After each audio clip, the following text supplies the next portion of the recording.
Hello everyone, welcome to my spiritual sanctuary. My name is Sandra. How's everybody doing today? Welcome in everyone. Welcome in, welcome in, welcome in. Come on in and have a seat. And we are going to do Feng Shui Friday today. So what's going on with everybody this weekend? It is Friday, so I wish everyone a wonderful weekend ahead. We do have the full moon on Sunday. That's a full moon in Aquarius at 8:02 Eastern Standard Time. So adjust accordingly wherever you are. That's 8:02 in the morning. So the full moon is in Aquarius once again for the second time. We had a full moon in Aquarius on July 23rd as well, if you remember. And so this is the second one. So with lots of Aquarius going on. And it should be pretty magical. It should be pretty lucky for everyone. And it's called the blue moon. So once in a blue moon. So that is one of the things that makes it lucky. Now I'm not going to go too much further into that tonight because there's other things I want to talk about, but I will be doing a full moon report, so look out for that on Sunday, okay? It'll be forthcoming. So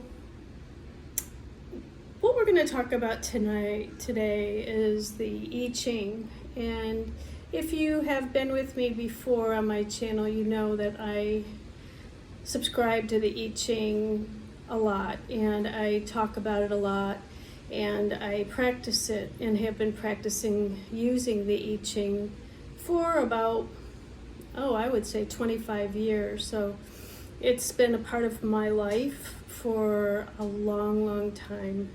And so I just want to say, if this is your first time here stopping by on the channel, I want to welcome you and glad that you stopped by. And I think this is a really great topic for you to start out with and to hear about. So I'm really happy you're here. And if you like the information that you hear, please go ahead and hit the like button and share and subscribe with your friends, okay? If you subscribe, then you'll get other videos that come out. And if you hit the bell, you'll be notified of future videos that come out. So if you are returning to the channel, you know how much I love you guys and really appreciate you supporting me. So if you haven't subscribed, which you probably are, subscribe. But if you're not, then just hit that subscribe button, get subscribed. So the I Ching is a 4,000 or 5,000 year old oracle. It is a tool that I use for divination, for answers, for life. So if I am making a decision about something and I have not been able to arrive at a decision or an answer to one of my questions about life, let's say, it could be about anything as far as, should I stay with a job? Should I look for a new job? Should I travel today? Should I travel next week? To career changes. It could be any question that you have in your mind that you need answers for. And sometimes we cannot go outside ourselves for those answers. They only are within us based on our intuition and our inner knowledge, our higher mind, and our connection with the divine. All our answers should be coming from within for our guidance, and it should be coming from the divine in our higher mind so that we can develop a sense of self-mastery. And a lot of times you can go out and ask 30 people their opinion about what you should do, but they're always going to come from their own objectives, right? Their own opinions. It's always being washed over their perceptions. So it's really about them. It's not really about you, right? So if you really want to get personal with yourself, then you want to connect to that inner guidance that you have inside of you and your connection to the divine that's going to give you that next right step. So that next right step towards your fulfillment. And when you are in alignment with that, you tend to make better judgments, better decisions, and better moves forward. It is truly your divine connection to God one-on-one. And prayer is also another medium for that, so is meditation. But the I Ching, I found, has such knowledge and wisdom from 4,000 years ago that a lot of it is still relevant, because these are principles that never change. They are unchanging truths, and they make a lot of sense. And sometimes you'll just throw the coins and get an answer, and it'll just be the right answer, and you know it is right on, and you know that's exactly what you needed to hear at that particular time. And so then you can make those difficult decisions that we oftentimes in life have to make for those changes that we're about to make, those transformations. So the I Ching is one of the 8 rays of Chinese medicine. So it is used and has been used, because it wouldn't be around for 4,000 years before Christ if it wasn't a valid tool for knowledge and wisdom. It is also the basis of Feng Shui. So the hexagrams were found in about 2400 BC. Fu Shi, one of the emperors of China, saw these writings on the back of a turtle as he was meditating on the riverbank in China. This is the story as it goes. And he saw the hexagrams on the back of a turtle shell, and therefore that became the compass for the first layout of Feng Shui. And we know it as the Lo Shu magic square. That is how the energy changes throughout a space, and it is based on the Feng Shui compass, so based on directions, north, south, east, west, and then the rest fall accordingly. So these markings on the turtle's back were 2 lines. One was broken and one was completely straight with no broken in the middle. So the ones that are completely straight are the yang lines, and the ones with 2 broken in the middle with a space in between is the yin lines. And so that represents yin and yang. Okay, so when we look at the yin and yang, we have the dark and the light, let's just say. And so at any point in time, we are a certain percentage of one and a certain percentage of the other, which makes for a complete whole. And so these lines represent that, okay? So these lines, the hexagrams represent wholeness, okay? So they represent wholeness, and they also represent the 5 elements in nature. So the 5 elements in nature, and they all have attributes. There's 64 hexagrams, there's 8 trigrams, which make up the 64 hexagrams. So when you are asking for an answer, you're going to throw the coins and you're going to build a hexagram of 6 lines. And so those 6 lines will give you the answer that you are looking and seeking. It's not very difficult to learn. If you would like to find out how to use the I Ching, then I'm always available for coaching, so you can email me at myspiritualsanctuaryinfo@gmail.com so that you can learn how to do it yourself. So I bought these coins a long time ago. These are very special to me, and I keep them in a pouch in a very safe place so that the energy is protected and it's totally mine. So when I pull out the coins and I shake them in my hand to get my energy in them to do a reading, then I know that they have my energy on there, and that I'm going to get the answer for me that I'm seeking, not for anyone else. So what I'm going to do is a reading for all of you tonight as a gift. And if you would like a personal reading with me, I do have a special going on right now for all of my subscribers. For $49, I will help you to do a reading. I will give you the answers to one question. And if you want help on how to do it yourself, I can help you with that as well. So I would like you to just close your eyes and formulate a question in your mind with something that you've been seeking, you've been wanting to know about. And then I'm going to throw the coins, and this one's for all of my subscribers tonight. And then we're going to look and see what the answer is, okay? And I'm going to read it to you, and something may jump out at you, and the answer may be very clear, okay? So go ahead and formulate that question while I'm getting all of your energy into my coins.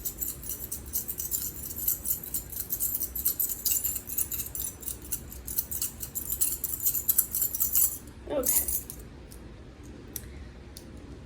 So as you can see, I'm building the 6 lines. And I don't turn the coins, I don't do anything with the coins. This is the way they come out, okay? And each coin has a yin line or a yang line. So then I write it down. Yin, yang, this one's a yang line, this one's a yang line, yin, and this one's yang. Okay, and then this is the second line here, because this one is colored in yellow. It has a different tint to it. I don't know if you can see that. Is the changing line, the line that changes. And that is, I'm going to write down that hexagram because this is the initial hexagram, but then what is it going to change to down the road? And then we'll get the answer for that. How is the energy going to shift after? This is the present hexagram. All right, so we have our, I don't know if you can see that in the,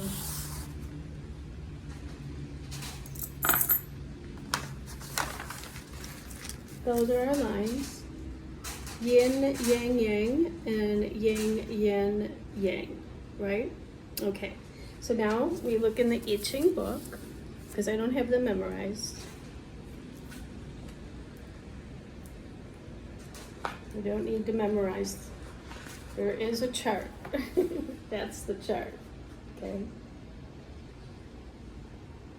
Of the 64 hexagrams. So the top one is yin, yang, yang. So the top one is yin, yang, yang, and that represents the lake trigram.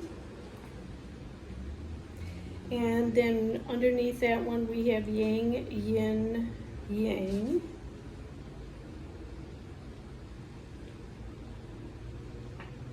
That is the fire trigram.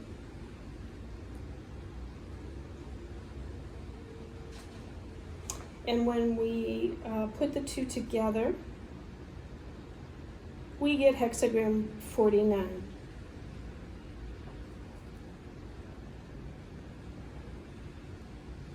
Okay. And then the changing line is going to change from a yang line to a yin line. So we have one trigram that's going to change and give us our future answer. And that changes to yin, yin, yang, which is thunder, over fire. And thunder over fire is 55. Hexagram 55. Okay, and now let me go and look up 49. This book is my book you might want to get. It's the Book of Changes and the Unchanging Truth. by Ching. There's many different ones, so many different books. This is another one that I have.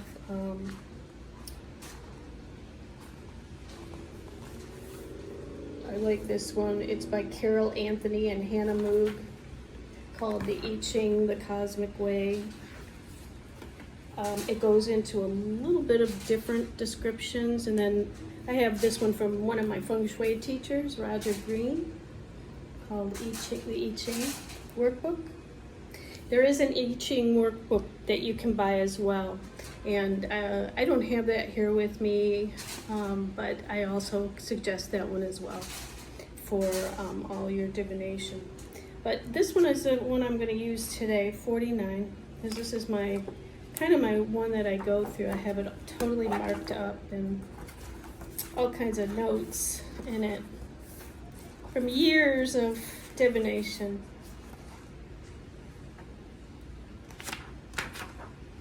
And let's see what 49 says.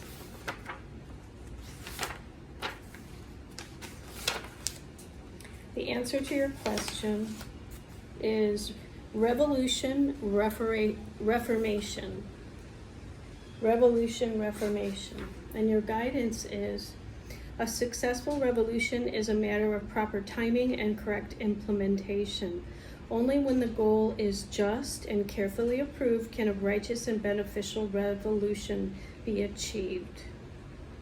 So this one basically says, in this hexagram, lake is above fire, and these two natural forces have opposing natures and must carefully interact, because an excess of one can conquer the other. Separately, each represents a different stage of growth and energy. Together, they express disharmony. Gur means, this Gur is the name of the hexagram, means the height of the cow, and it symbolizes the virtues of tenacity, endurance, strength, and protection. Such virtues are essential for change.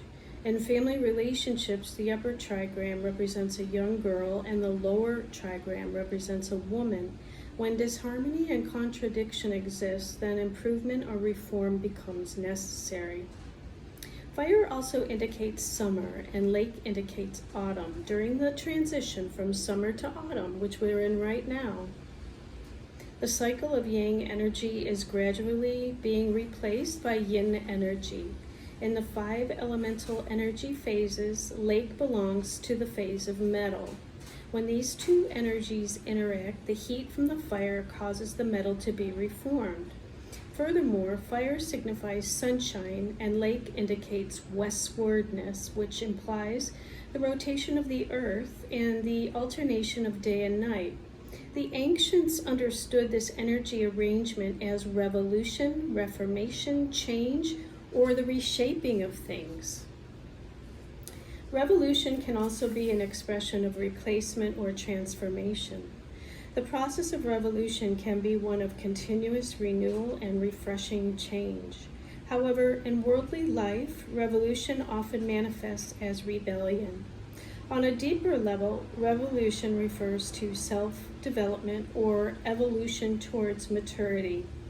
Such a process is like stripes gradually emerging on a tiger as he grows. This kind of change occurs as a natural result of growth and is a process which starts subtly and goes on to be clearly expressed. Whether revolution occurs individually or within a society, its positive effect depends on the correct goal and appropriate timing. This hexagram encourages one to let go of the old in order to proceed with what is new and right. When dealing with revolution, an individual should adjust to external conditions and avoid either a premature or delayed response. If this process is not carried out in an appropriate manner at an appropriate time, the attempt to improve or reform the situation or oneself will become destructive. Thus, revolution must be in accordance with inner and outer reality.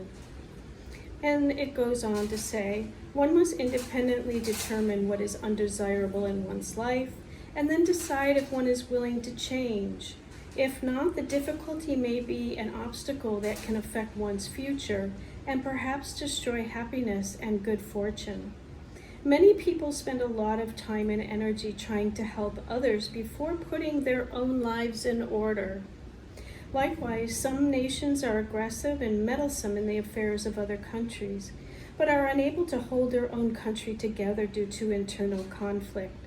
Thus, the following principle applies equally to a nation or an individual. In order to serve outwardly, people or nations must first reform themselves inwardly. In recent history, the word revolution is almost synonymous with rebellion, which is characterized by conspiracies, killings, and wars. This hexagram does not emphasize that kind of revolution. How should a peaceful revolution be accomplished? Basing their thought on the philosophy of naturalism, the ancient composers of the I Ching noted that there was tension between the two trigrams, lake and fire. The upper trigram was designated as the government, and the lower trigram as the people or the revolutionaries. Gur gives guidance as to how the lower trigram cannot most effectively accomplish a peaceful revolution.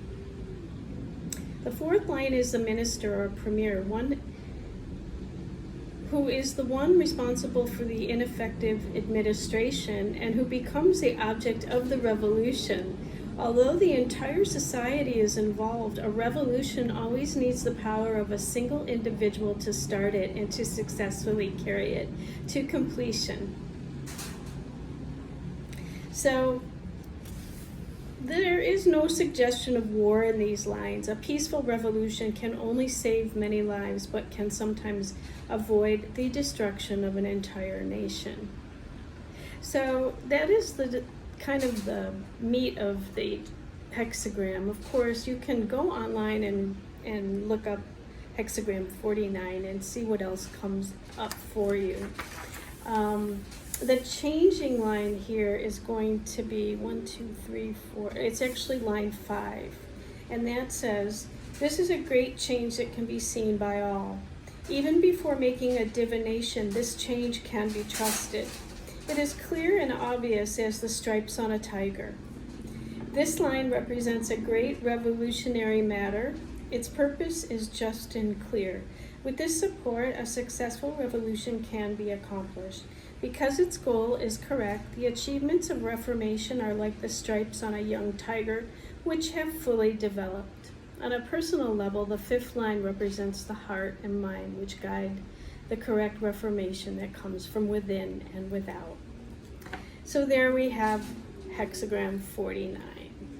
It could even be attributed to what's going on in our world now as well, with the outbreak of the COVID virus again, and I've been listening to a little bit of what's been going on. I don't listen to the news much, but people who have gotten the vaccine are now breaking out and getting COVID. So this can actually be kind of referring to that as well.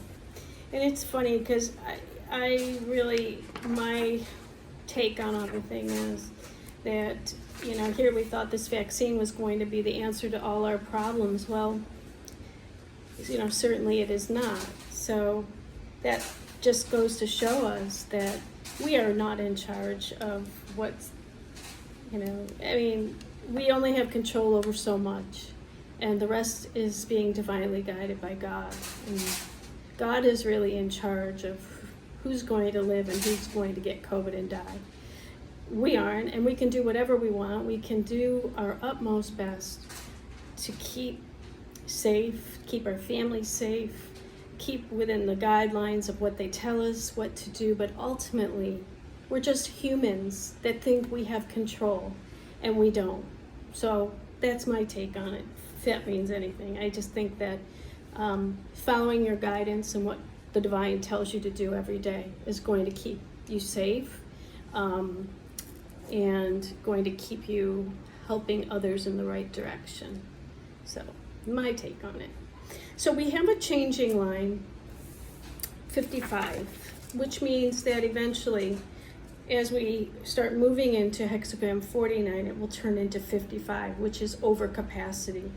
And the guidance here is at the time of overabundance, the king enjoys full growth and has no worry, but he should remain properly motivated for expansion and correctly direct his strength. Thus, the great attainment of fullness can be maintained and enjoyed. So, during times of abundance, however, most people become apprehensive about losing their wealth and cannot really enjoy it, or they become excited and overindulge, eventually hurting themselves. Controlling oneself at a time like this is crucial. If a person maintains virtue and centeredness, disaster will not follow easily. So one should be like the sun at high noon, bright, sustaining, and enlightening. And this hexagram illustrates the benefits that come from nature's fullness. A developed being uses such fullness to serve everyone. So, thus, one's capacity becomes infinite, and the single force that can overpower any spiritual limitation is one's natural virtue. When one follows natural virtue, one's true chi becomes wisdom, and one's actions and reactions become spontaneous and appropriate. Eventually, one's virtue will blossom fully and freely. A wise person can illuminate his own path, while a highly virtuous person can light the way for the world. So I'm just going to leave it on that note. 55 and 49, if you'd like more clarification, then please contact me. Don't have a whole lot of time to read everything in full, but I think you got the gist of it, and I hope you got your question answered with that. So if you'd like to reach me, my website is myspiritualsanctuary.com, and you can put your name and email in there, and you'll be on my mailing list. There is a link below with my mailing list so that you can continue to get my newsletter and all the information that I send out.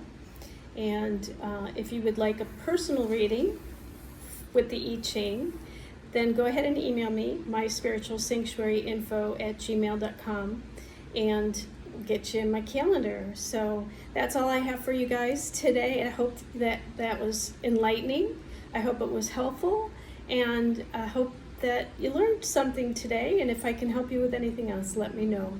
So have a wonderful full moon on Sunday in Aquarius, and until we meet again next week, namaste, my friends.